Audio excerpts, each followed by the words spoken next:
Hey guys, welcome to Causal Epiphany, where we try to create epiphanies. Causally, of course. I'm Vayu, and joining me here today is... I'm Gautier. Okay, so Gautier is a student at U of T. It's like the best university in Canada, as I hear. I don't think it is, but that's what people say. I'm also from U of T, and we have similarities, but we have differences.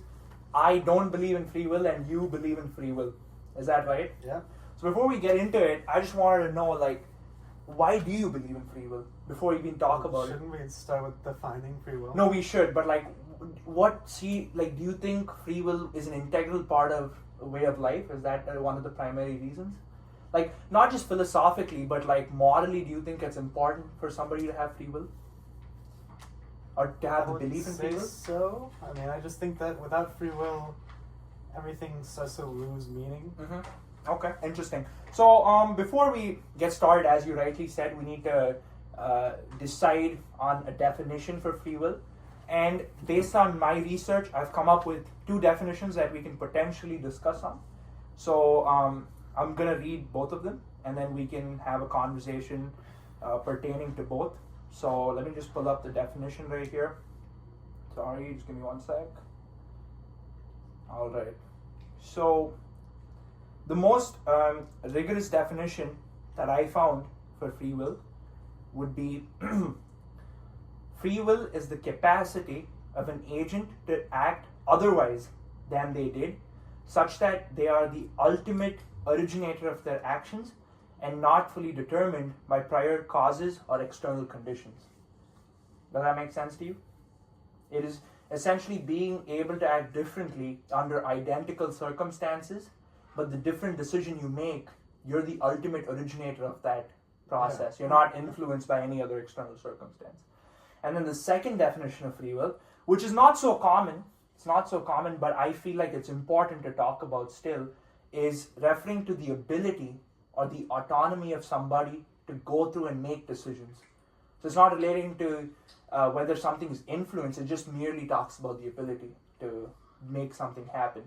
My question to you is, when we're getting started here, do you want to discuss the most common one first, or the slightly more uncommon one first? I think the most common one. All right. So, before we get started, would you like to reiterate the definition in your words, just so that I know you understand it? I mean, the most common one would be the capability of an agent to make decisions sort of individual of their surroundings. Mm-hmm. Completely originating their own thought, not influenced, not caused, nothing is determined, right? Okay, fantastic. So I think we should first start with some opening statements. I would like for you to begin. You can take as long as you need to, as many pauses, and just explain to me your stance and why you believe in free will. And then I will follow it up and explain to you why I think free will doesn't exist. And then we can do an open round where we go back and forth and argue with each other. So your uninterrupted time starts now. Go for it. Explain to me. Well, I would just say that I don't really know how to say it. I just think that people are capable of making their own decisions regardless. Of course, we're all affected by outside sources to some extent, but ultimately I think we're capable of making decisions. We would be capable of making decisions without them. That's it? I think so. Okay, so here's my opening statement.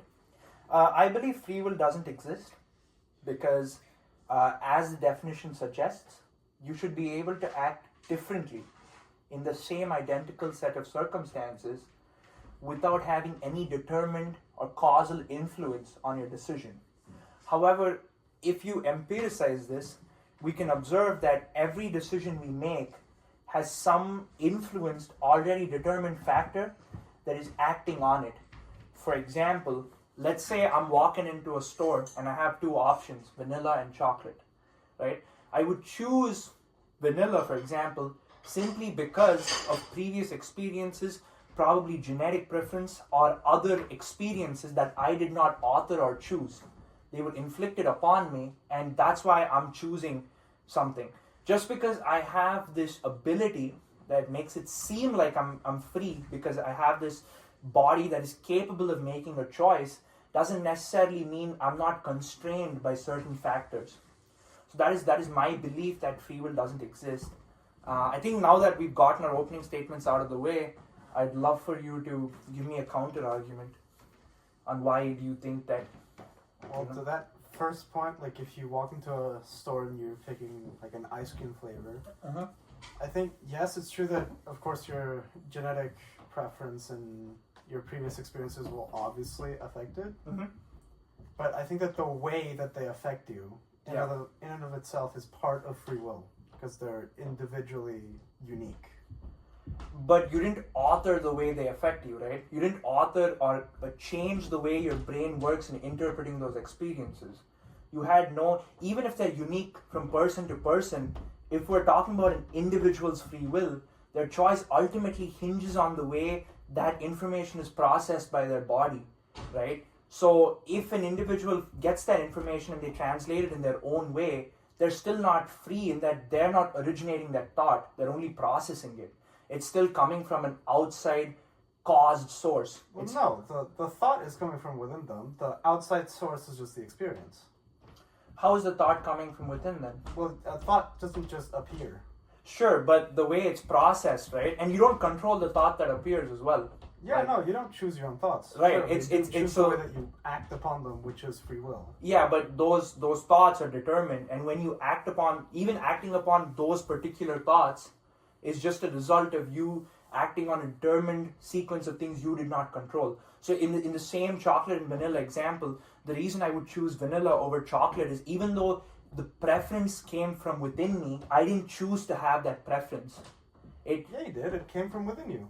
No, so that is actually called compatibilism, and it's still caused, right? So we're looking at two things here.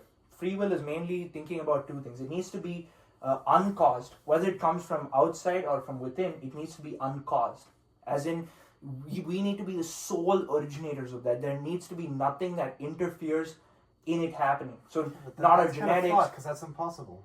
Exactly, that's my point. Free will can never exist because we have so much that hinges on our genetic makeup, on the way our brain processes things, no, but on I'm our saying external the circumstances. definition of free will is flawed. No, it's actually Because the most commonly used definition. No, that doesn't matter. It's still flawed. Just because something is used commonly doesn't mean it's not wrong. But it's the most agreed upon, though. It can still be flawed. So can you explain to me where do you see the flaws in this definition? Well, because you're saying that for somebody to truly have free will, you'd need to fully choose absolutely every facet of every bit of everything that you do. Precisely. I don't think humans have the brain capacity to do No, and that's exactly why I'm saying free will is impossible. In that definition. Well, which is why I think it's flawed, because for humans that's impossible, although theoretically for something else it could be possible. Well, but that's the thing, right? How else would you so what kind of, how would you amend that? What kind of definition would you give for free will?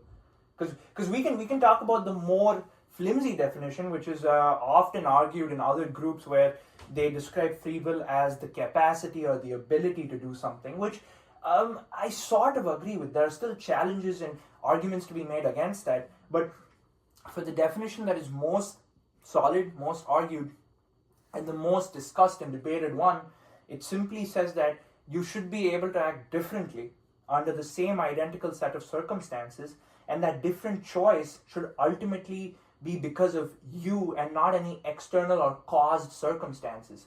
Because if any external or caused... Every part of us is made by external or caused circumstances. Which is exactly why it's impossible, right? Yeah, which is why the definition is flawed. Here's the problem, right? Just because something is impossible doesn't automatically make the decision flawed. No, that it makes not the decision. I'm saying that the definition is flawed for human beings. Okay, so could you amend that? Could you provide me with another definition? The reason I think that is just because it is impossible for under that definition, it's impossible for a human being to. No, I agree. Free will. Okay. Actually, it's impossible for anything to have free will. Which is exactly what I'm arguing for. But I understand that you have a problem with the definition. That's putting the cart before the horse. Sure, and it's also like working in my favor, right? Yeah. Because it's an easy. So my question is, how would you amend that? Like if you so now we. Well, I would think like the main issue that I have under that is kind of like, if we look at an instance in which like most people would say that a person doesn't have free will, like let's say somebody put you under hypnosis, right? Do you then have more or less free will than you did otherwise? That's a good question. I don't believe that free will exists in the first place. Yeah, so you're fucked. So but here's the thing though. Even under hypnosis, whether you're under hypnosis or whether you're not under hypnosis, what hypnosis does is it manipulates how you think, right, in your brain, like by coercion, right? If you don't have free will, there is no outside manipulation per se, but the experiences which you have are still caused, and they still make your brain work in a certain way. So regardless of whether you're under hypnosis or not under hypnosis, there is no free will. So maybe there are varying degrees of agency. Perhaps you're I don't know, if a person who puts you under hypnosis wants you to fire a gun, you may fire a gun under them. But just because you wouldn't normally fire a gun doesn't mean free will exists, because you not normally firing a gun could just then be what do you classify? could just be a process of your brain rationalizing it and not firing a gun. And you didn't author that system. It's like when a firefighter goes and saves children, right? He in a burning building, sometimes they say it's almost as if I didn't have a choice. I had to go save them. Well, it is true. He didn't have a choice. That's just the way he's wired. His moral, the moral satisfaction, his own personal compunction, and all of these factors contributed to him going and doing whatever he did. So it's like hypnosis it sort of limits mental capacity, but it doesn't necessarily, like, I don't know. Free will doesn't exist in either scenario. But like, please go ahead. I may have interrupted you. It seems like what you're saying you're removing the autonomy from people in this sort of definition. Like do you think a particle has free will? No, it has randomness. All right, but that randomness is not free. Determined. Well, it's not determined. By outside causes, right? Well, I wouldn't use the word determined. If you knew every possible thing that could affect a particle to move the way that it does, you could predict its movement, right? No, you can't. According to quantum mechanics, randomness is something that's not predictable. You can't predict randomness, but just because you can't predict something doesn't make it free. It's still bound by its own rules, right? You can't, just because you can predict something doesn't necessarily have to, like, you can't argue that it's free. It's still bound by its rules. But, okay. All right, fair enough. But, like, what I'm trying to say is that it seems like you're likening a person to an object in this sort of thing, right? Well, if you throw a ball, that ball's gone. It's going to roll, right? Sure. But here, in terms of people, and it's a lot more complex than just throwing it, but if you knew every facet of a person's life, you could probably see maybe not correctly predict absolutely everything. No, you can. So you bring a great point up. The thing is, you may not exactly predict, but you can chart out probabilities on what they could do. And yeah, that still doesn't allude to free will. That just means... But I would kind of say that it does. No, so that's the thing. You can't say that being randomness, because we are outside sources, right? We of course, right? If somebody is making a decision and you knew everything about them, you can like chart out probabilities. But to them, they're still not free, because as I mentioned before, there are still caused factors within them that's making the decisions, and there are these external influences such as experiences and other like relationships, etc., that aid in that decision. They're not the uncaused originator of it themselves. Yeah, I think I'm sorry if I didn't say this properly before, but I think I understand why I find issue with the definition is because there isn't a point, like it can't not be true. That's exactly right. No, but that's I mean like. So that's what I'm saying. Fair enough. I understand like that a definition like this. I feel like there has to be, because I'm trying to prove or disprove that something is or isn't true. So it has to be rightly capable of 100% being not true. So I agree with you. My here's the thing, right? I also feel like this definition is a bit biased in my favor. I really feel that, truly. That's why I'm asking you, like, how would you amend that? What could so that's why I offered the second definition as well. We can also talk about the relative ability to make decisions that could be representative of free will. But free will is basically like, so if somebody were pointing a gun at a person, right? And I'm just asking you to get where your head is at. Somebody was pointing a gun at a person, and the person who's getting the gun pointed at was told to do something, and they do it. Was that performed under free will? Especially when they had the opportunity to do otherwise? Yeah, it is. Yeah. That was performed under free will. Yeah, because are they being forced or? No, so somebody just told them to do it. So somebody's holding a gun to your head. So I'm not trying to, this is not a gotcha. I thought you were saying that, like, if I was holding a gun, somebody told me to shoot somebody and I did. Is that free will? No, that's not what I'm saying. I'm sorry. So this is not a got you question, okay? I'm just trying to understand where your head's at. If I'm holding a gun at you, right? Sorry, excuse me. And I ask you to do something, whatever that may be, like push a button or whatever, and I'm holding a gun, I'm threatening you. Is your action performed on, like, with free will, or is that coerced by some external cause circumstance? I would still say it is performed under free will because you could still say no and get shot. So you're arguing for the ability. Yes. I see. Okay, so it's a difference of definition in terms then, right? Okay, I guess we can pivot. Because I think, as I said, I would agree.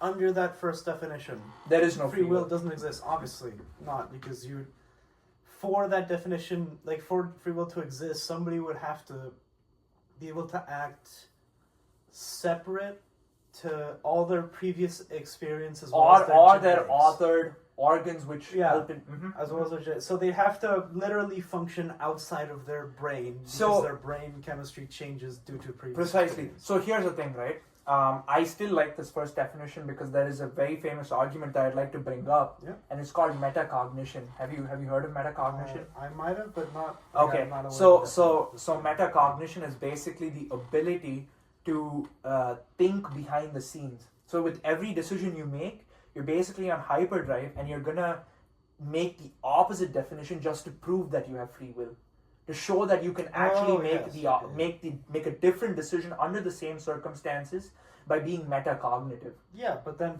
by that, like you wouldn't have free will because your decisions would be different.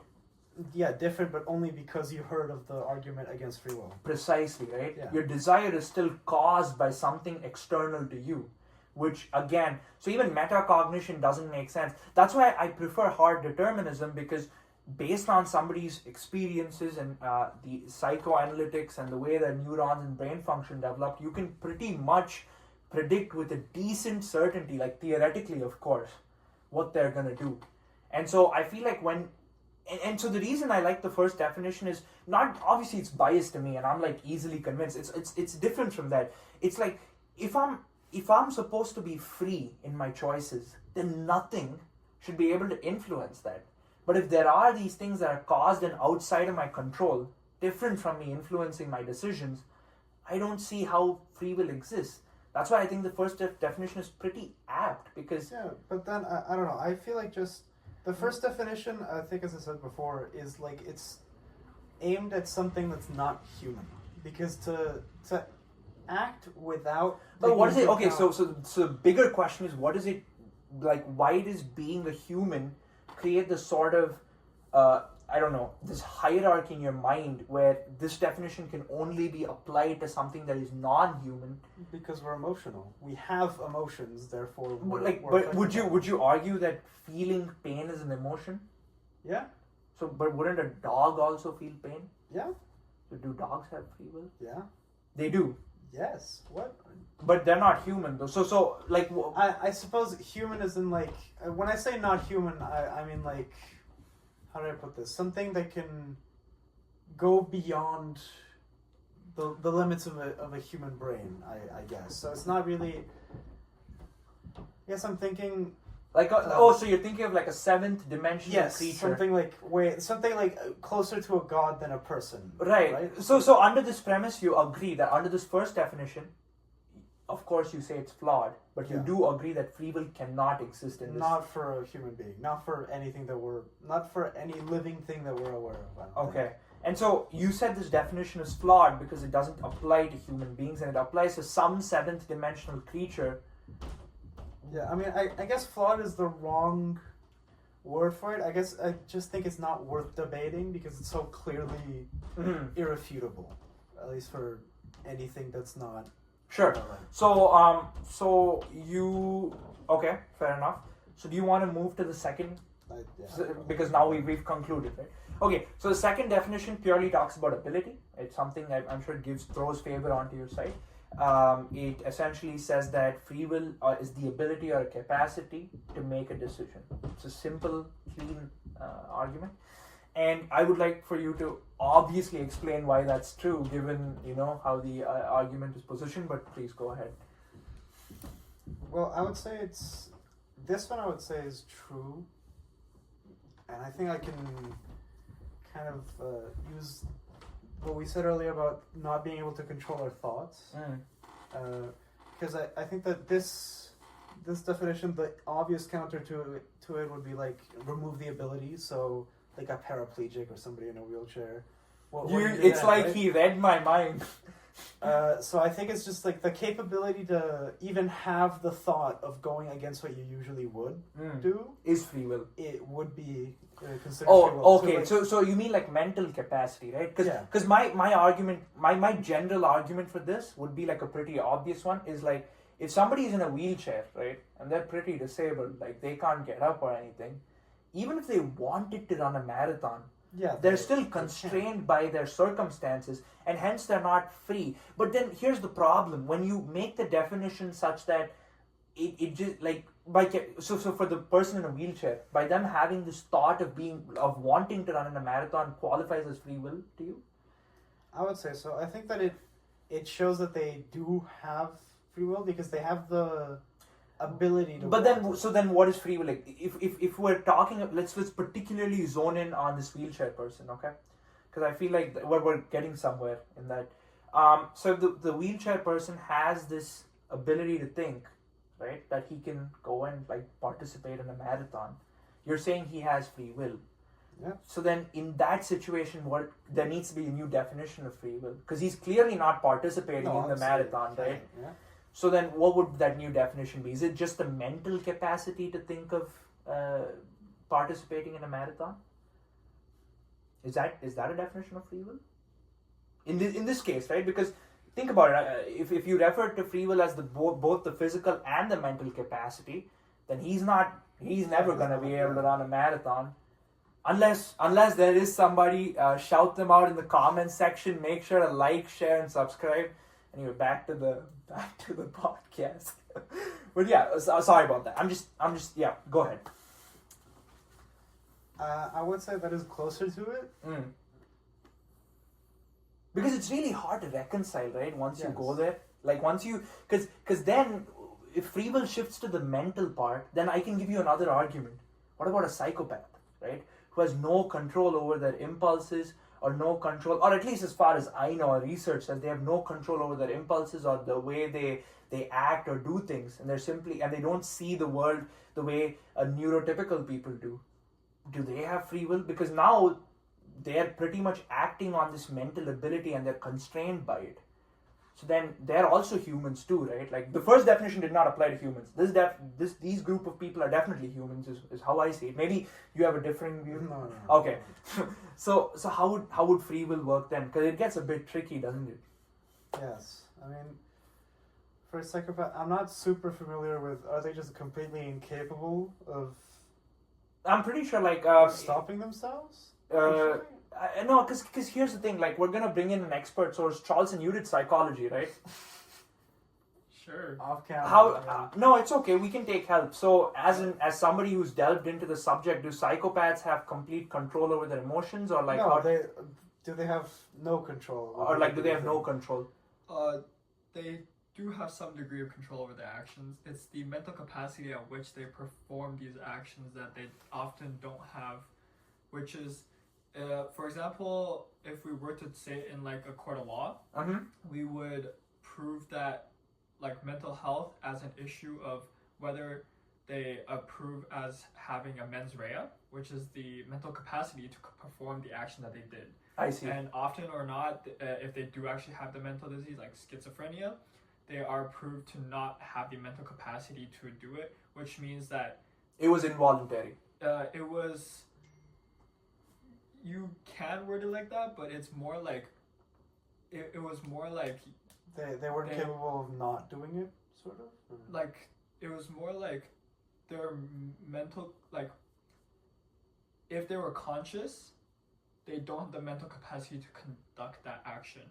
Meaning that, like, they themselves wouldn't do it if they were conscious, yes. but something took over them and then made them do it. Yes, like a classic case of schizophrenia. Sure, is sure. They would be very scared at like someone or something that they think is harming and then it them. takes over them, and then Yes. they like, okay, so thank you for that, Charleston. Hey, shout out Charleston. He's a Deansley scholar at UFT. Make sure to follow his Instagram, Charleston_cow. Am I saying that right? Yeah. Okay. So got you. That's my. I'm using my expert. I'm going to provide you with the exact same example he gave me. Think of a guy with schizophrenia that shot a gun and killed a person, right? He's in a court of law and they say that the mens rea wasn't there. Like, he wasn't capable of doing that. Was he under free will? Did he do that under free will? I would argue possibly not. So free will doesn't exist wholly then, right? It only exists in... I mean, it it only exists in, like, particular sets of people, like mostly neurotypical people, because sometimes folks with depression too, they have this this great influence by their mental condition to do certain things. What about addiction? That's another like great example. Because but addiction isn't quite so bad, right? If you're an addict and you shoot somebody to get like no, I'm not meth, talking about I'm talking about the this follow up to trying to get more drugs, right? Isn't that, and how is that an act of free will? Well, I would say it's not quite as, because the way that I think of the schizophrenia case, it's like their capability to make their capability to make decisions has been impaired, sort of, right? Yeah. Or to like a very, very high degree, to the point in which they're nearly incapable. They just like follow, not like primal, but like base drives. Whatever takes over them, yeah. right? Yeah. And I would say that that's not really, like that, I wouldn't really consider that to be I wouldn't consider that to be free will, I don't think. Okay. Right? Which... Because then because then the definition extrapolated into like animals and stuff, like a rabid dog or something. Yeah, because even I feel like even animals don't have free will because they function on instincts, right? That depends on the animal. Well, right? I mean I'm not educated in this, so I'm gonna refrain. You're a biologist, right? Yeah. Okay.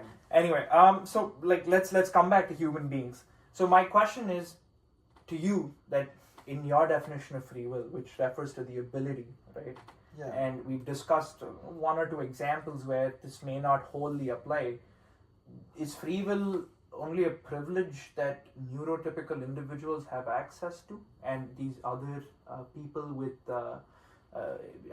you could say, impairment problems don't have?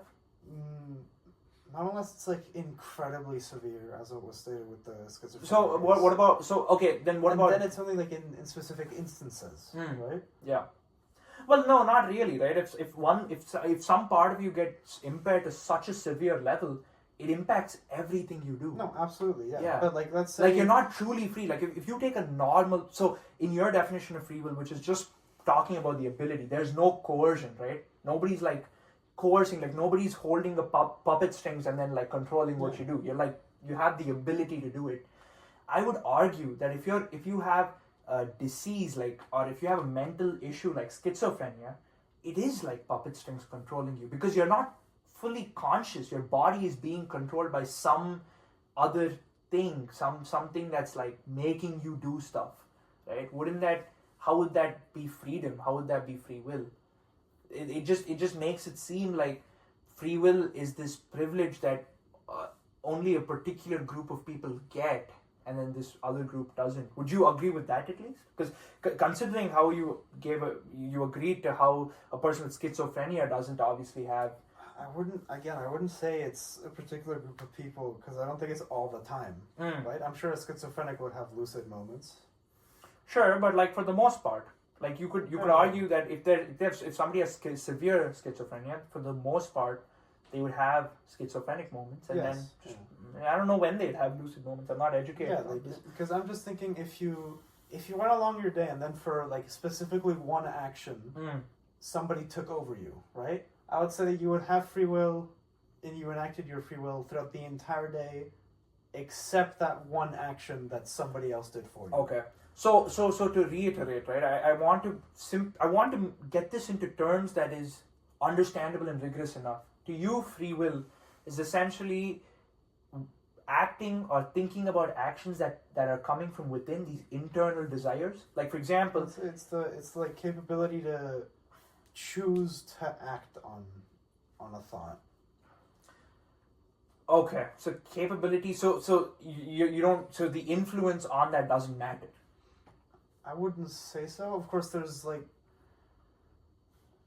I guess this could be extrapolated to the schizophrenic case in which like the influence on that person's capability to, like, it would have to depend on how much influence, but I would think that usually, unless it's just like somebody is like forcing you directly or.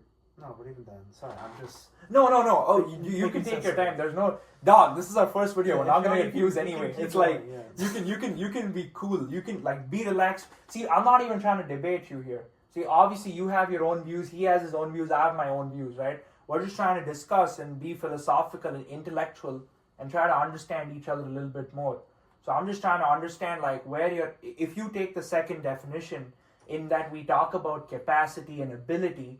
My problems, so I'll list out my problems with them and then you can pick me apart. Is that okay?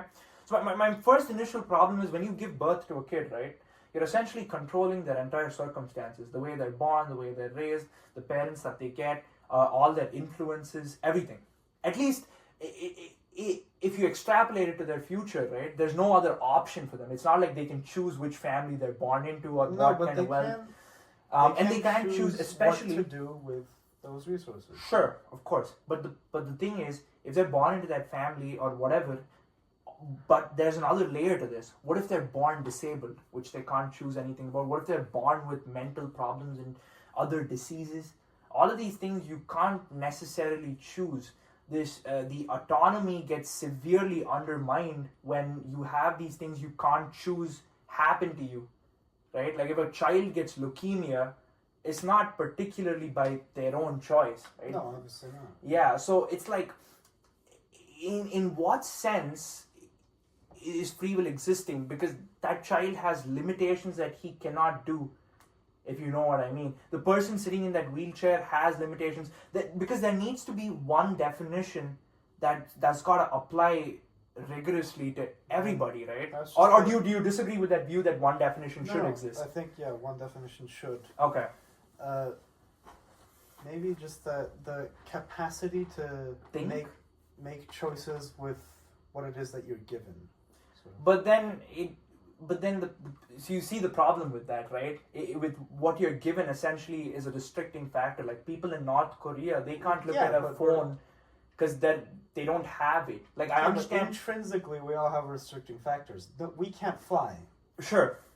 Right? That's a restricting factor. Sure. But like in the scope of human beings, what I'm saying is like to be free needs to apply to like pretty much everything. Like you need to be free to do that. If you talk about somebody's free will over another person's and you say that, oh, this person is more free, this person is less free, doesn't that seem to be a problem to you, or is that? Well, no, because if we go to the example of somebody in North Korea, I would say, they're a lot less free than I am, but we have the same amount of free will. Could you expound on that? Like they have far fewer opportunities to do things, like basically anything, but I think that they have the same capacity to choose between them. So pretty exactly similar to that. Does the person in the wheelchair have the exact same capacity as you to choose between what they can do given their limitations? So yes. So to you it's a relative definition. I would say so, yeah. All right. So the reason a person is free is essentially the relative capacity, both mentally and physically, given whatever they're given, to perform or do decisions and actions. Yeah, that's how you describe free will. Okay, that's an interesting thought, and yeah, I mean, it makes a lot of, it does make sense. However, I would have to refute it because I believe in a completely different definition that is more applied. But okay, this has been a very good conversation. Have you learned anything about my side? Yeah. No, I mean, I knew that going into this, it would all depend on the definition. Of course, same I did too. That's why I So, provisioned yeah. with you with two definitions. I wanted to talk about the ability and the most agreed upon definition. So I would like to ask you some questions. Why do you think the first definition is the most agreed upon, most used, most debated upon? Like every people who believe in free will as well. It's the most like rigorous one, so that's probably. But why. like, because here's my problem with it too, right? It doesn't leave room for the other side. Yeah, that's what I really. I because here's the thing. So there are three types of free will. There's libertarian free will, which says that everybody is free and all their decisions are uncaused and they're the originator of it. There's the compatibilist view, which essentially talks about how the reflection of internal desires translated into decisions is free will. That's like the second. Third is just hard determinism, what I believe in. That even if it comes from within you, you didn't author the system in which it's coming out of. So there is no free will. Everything is either caused or external, right? And I feel like when you go into this rigorous definition, there is no room for the poor compatibilists and the libertarians, right? Because what are they fighting for? It's a struggle. There is no points to be made for them. All right. And do you see any merits with my definition, or do you think it's completely flawed and it should be removed from every philosophy book? Like, what's your? I think it's fine, but I think it's more like. You know, how I really want you to tell me, because I understand you think it's flawed, and I understand the passion behind it, but like I need you to pick it apart and tell me exactly why. The reason why is because it applies to everybody. Like everybody has the same like lack of free will equally. Right? So the way that I see that is that if that's the case, it's kind of like in an equation in math, right? If you have the same number on both sides, they cancel out. Right. So it's worthless. There's no point in debating it. Because it's an impossible argument for somebody who believes in free will. Yeah, because it's just like if everybody has it the same way, then everybody might as well not have it. Well, right? If it applies to everybody, it might just as well not. Well, I guess, but then even in the second argument or second definition, you wanted one definition to apply to everybody, right? Yeah. No, but I mean, like, I guess it's not just that the definition applies to everybody, because that's what definitions are meant to do. It's just that everybody, with that definition, it's the same outcome for every living being. So by that logic, it's just like it's not really. It might as well not be there. Okay, that's a bit of that's an interesting take. I probably am unable to grasp it. I feel like it still should be there. Like it should be still spoken about. And I think it's pretty valid as well, because ultimately free will is such a very slippery idea, right? It can be defined in many ways, right? Anyway, so now we've come to an extra segment. I don't know if you remember, but one of my first arguments with you on the subject went horribly for me. I was running around in circles because of my argument. Yeah. So I've recuperated since then, and I've refined that. So I obviously, just for fun, I'd like to bring that argument to you as well, and for you to like just listen to it. So there's something called the B theory of time. Have you heard of it? Maybe, but not. Okay, so shall I explain it to you? So B theory of time states that the past, present, and the future all exist. Like they're all cemented, they all exist. The A theory of time suggests that only the present exists. However you define present, only that exists. The past and the future don't exist. Right? The two theories of time, the A theory, B. So both that obviously have their own merits and demerits, and they're discussed among scholars. So my argument hinges on the B theory of time, which is already a big red flag, right? The B theory is that the past, present, and the future all exist.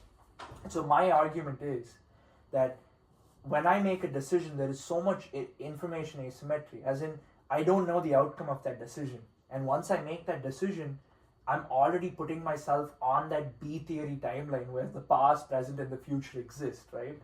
And so there is no freedom because I can't go back in time and choose something else after experiencing the outcome. And there is no alternate reality that I can jump into because everything already exists, is what I was trying to argue for. Now, obviously, I can see the problems with it. It's quite a wild argument because it necessitates this ontological being in the seventh dimension to like go back in time and make whatever different this decision.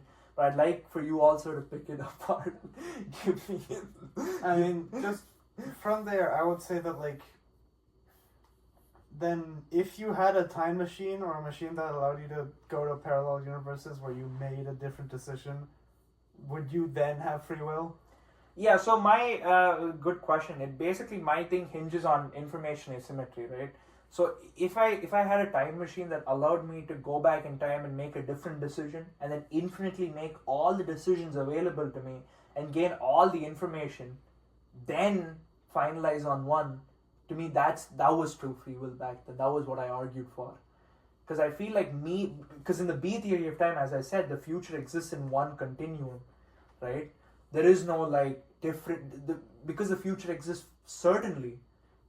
I'm not free because I'm following that line that's already drawn out for me. I'm not deviating away from it. That was what I was trying to articulate. But what I think I end up saying was, because I make a decision, I made that decision, and now the outcome of that decision will be that decision. So obviously I can understand why it did not come across as very elegant.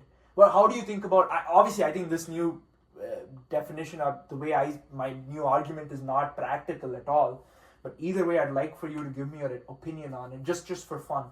Because now that we've discussed the serious stuff, I just want to get your opinion on that. Because I feel like it's now, if I refine it, and assuming the B theory of time is true, right? Because only in that precedent can time machines even exist, right? Then it's like, are you really free if you're just following something that's already mapped out, that destiny is already just one continuum, that everything is already pre-planned? So that was it depends on the theory of time. Yeah, it does depend on the theory of time, but I was just thinking like, what's the originator point? What do you mean? Like, where does it start? Conception, since you were born, like since you came into this. So basically, in terms of free will, right? If we just like look at this argument for free will, my view that I had was, if I was born, since I was a baby, right, all the way to my death, everything is already planned. Everything already exists. That's what the B theory of time says. Me being born, me existing and doing all the decisions I made, me coming to UFT, shout out, actually no, I hate my school, and then to my death, all the decisions, every action, every circumstance was already predetermined. That's the B theory of time, determined for everything. So the B theory of time, I believe, correct me if I'm wrong, comes from how we can determine all of these macro events, like how the universe expands, how planets drift away, how the earth moves. So because we can predict these things and extrapolate it to the future with a great degree of accurateness, the B theory of time argues that the same thing could be seen on this level as well, and everything is already determined. It's a very far-fetched idea. I don't fully agree with it.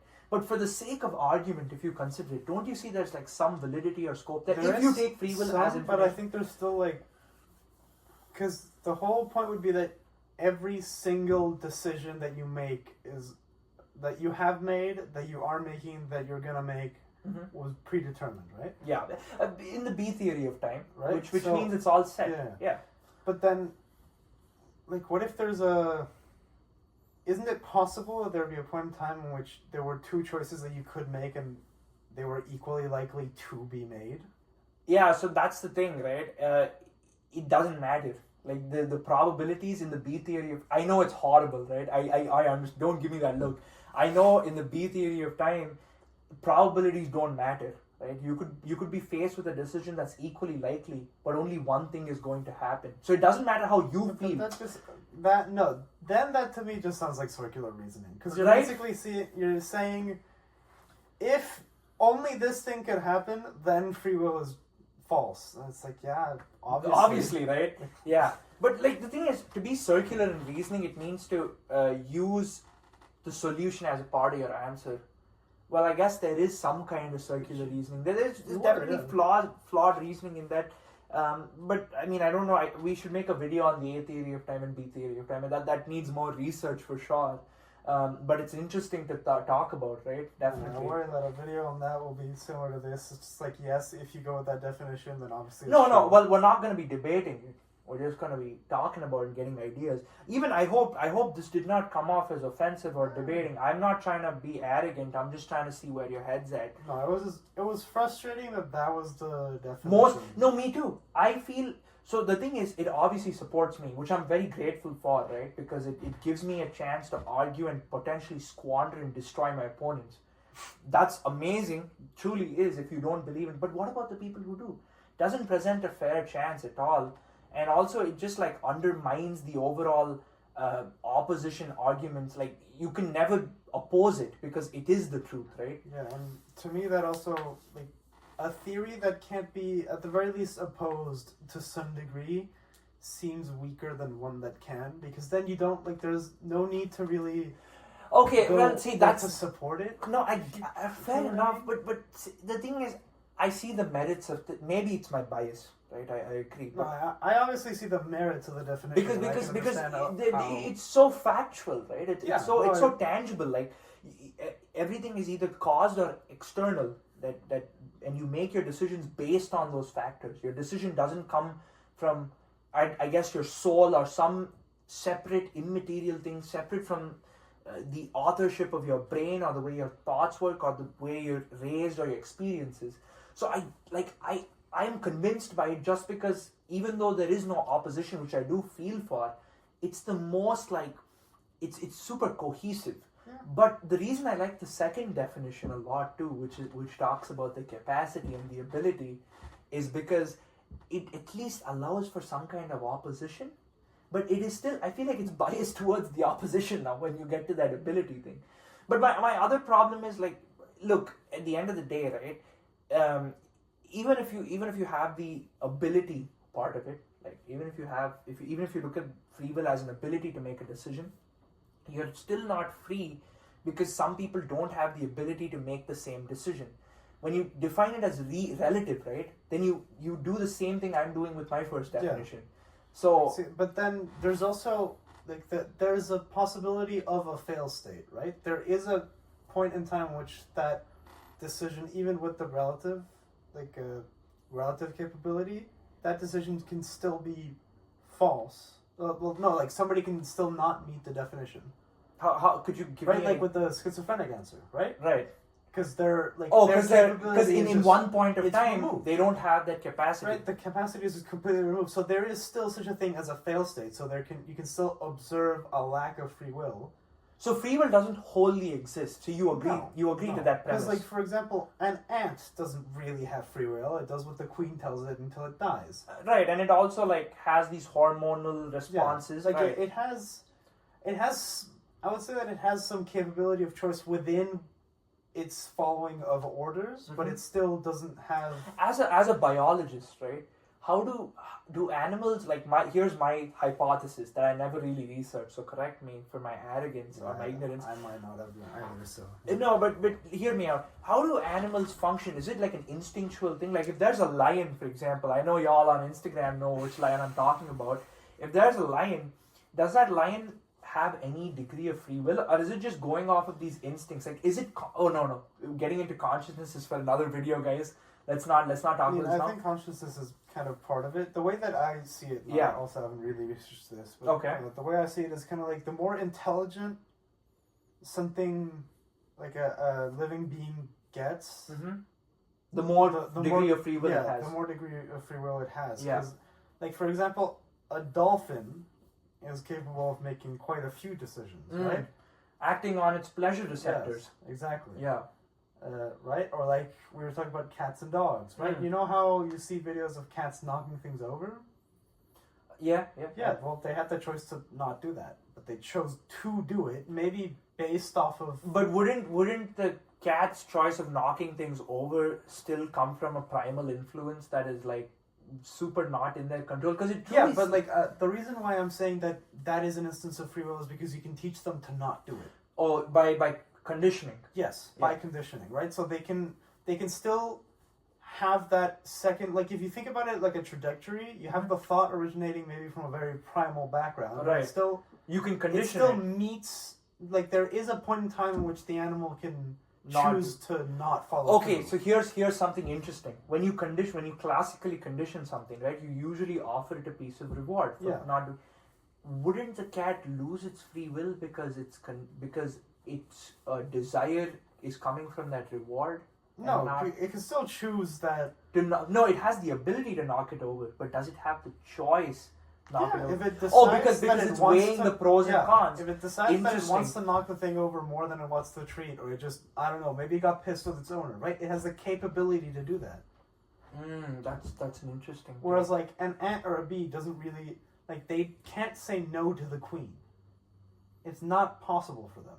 because the neural capacity to Yeah, do unless such an the- action does not exist. Yeah, unless there's something like incredibly wrong or something that I'm unaware of, I'm pretty sure it is impossible for an ant or a bee to disobey its queen. Okay, interesting. Anyway, I think we've come to a good conclusion, right? So there are some things before we end out the video. I'd like to chart out a quick summary for some people who didn't watch the whole video and would like to just see the end. So would you like to do a bit of the summary and then I can like follow up from you? Sure. Okay. So from what I gather is that the first definition. And of it could just be classical- your learnings too. It doesn't necessarily need to be a summary. You can just talk about from your interaction with me, what did you learn, and yeah.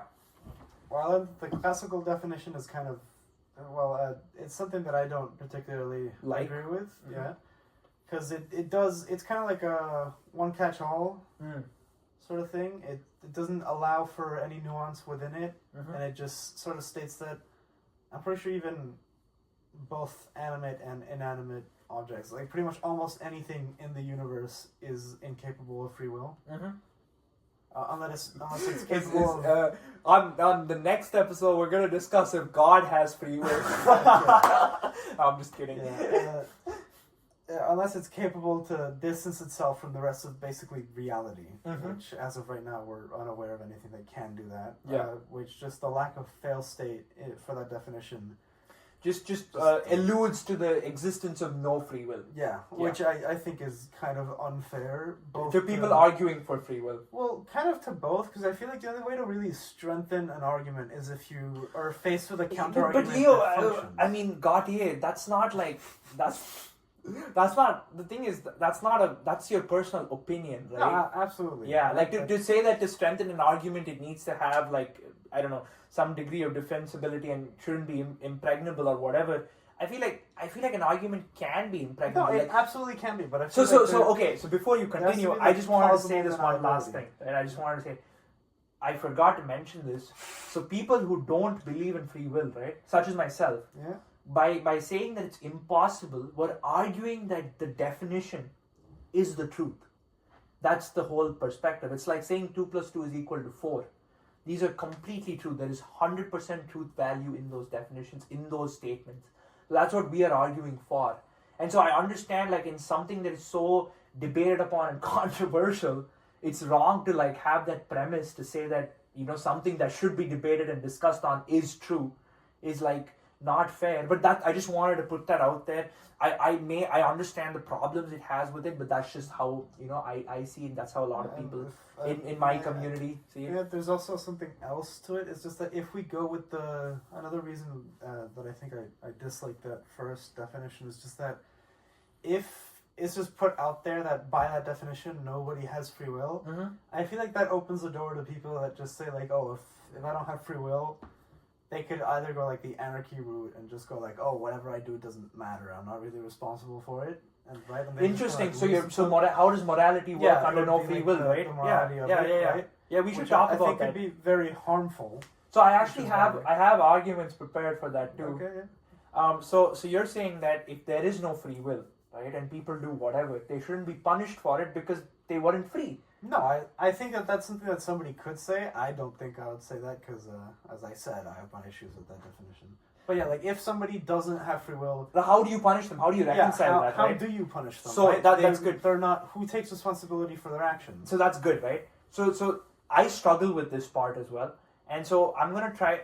There are some flaws, but this is the best defense I could come up with for that. And what I will say is, it by me incarcerating somebody that did something bad, on a meta plane, of course they're not responsible because I don't believe in free will. But it is reprehensible. Their laws do exist that they should have taken into their consideration. They should have, from the external source, they should have taken that and then internalized it. If they still went through with it, it comes down to a matter of public protection. Okay, but By then can't incarcerating you argue them. that the genetic factor could have made them just not. No, exactly. Powerful. So that's what I'm saying. So if it's truly a genetic factor, so are you arguing for mental illness or like somebody, because we can't, if you say genetic factor, right? No, I'm just arguing like if I was a lawyer and this is how, and like I had to defend a client that was very obviously guilty, right? But this definition of free will was used. Yeah. I'd be like I would. No, you can't punish somebody, right? Yeah, I would go under the So whole idea that you don't know how much a person can and cannot control. Sure. So here's the thing, right? In the way I would defend it is giving you these reasons. First of all, I understand that this person does not have free will, okay, but there is agency involved, because my definition strictly speaks about free will as a way of doing something differently under identical set of circumstances where that different action does not hinge on any external factor or something caused. You're the originator of that. In strictly pertaining to that definition, yeah, but to deny any agency whatsoever is wrong, right? Yeah, but I feel like that's what that And definition also helps to do. No, and also the second thing is it's about public safety. Regardless of whether they were responsible for it or not, by putting them away, I'm protecting the public. The third reason is by putting them away and by having a history of punishing people for these things, eventually these factors get strong enough, these external factors get strong enough and influence people not to do those terrible things. That's how I would defend it. But on a meta level, with my definition, they are not morally reprehensible for their actions. It does not make sense. So I do agree, and I will concede in that area that for the most part, right, you can't punish them. But it ultimately comes down to two things, which is public safety. I want to protect the public from these people. Secondly, it acts as an external cause to the public. They see what's happening and they take it in as an external cause not to do that. And it also acts as an external cause to them, because once they experience the punishment, they would get rehabilitated, and hopefully that would work as an external cause for them not to do it again.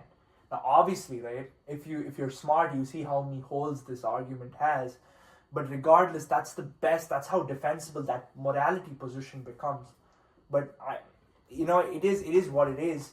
For the most part, if you ask me about coherence and you ask me if I had to pick between the first definition, which talks about this, identical circumstances, doing something differently, being the uncaused originator of your thought, versus the relative ability to just do something, I would pick the first one, because it's like you gotta understand these are personal biases that I hold, and I'm sure you have your own way of approaching it.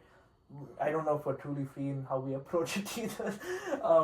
But it's like, for me, I'm not going to be Jordan Peterson here. I'm just going to say straight up, like, I prefer the first one because it's the most rigorous and it clearly states what it needs to state, and there is empirical evidence that supports it. And there's also many famous neurobiologists and scientists that also support this notion.